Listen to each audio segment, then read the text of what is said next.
Martha Mboma, afisa habari wa halmashauri ya manispaa ya Singida. Mtazamaji wa Singida MCTV, na kukaribisha katika maonyesho ya kimataifa ya 88 2026 Mzunguni Dodoma.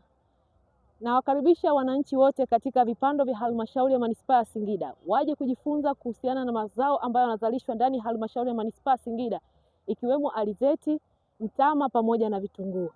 Halmashauri ya manispaa ya Singida haizalishi alizeti, lakini halmashauri ya manispaa ya Singida ina viwanda vya mafuta ya alizeti. Karibu jifunze ni mbinu gani wanatumia wajasiriamali na wafanyabiashara wakubwa na wadogo katika uzalishaji wa mafuta ya alizeti.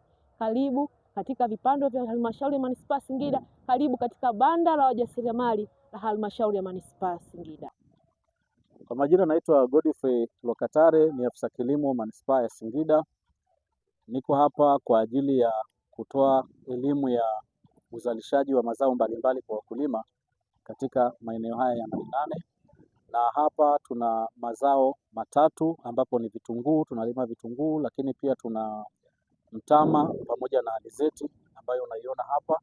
Kwa hiyo napenda kuwaomba wakulima wote waje kwa ajili ya kujifunza kanuni mbalimbali za kilimo.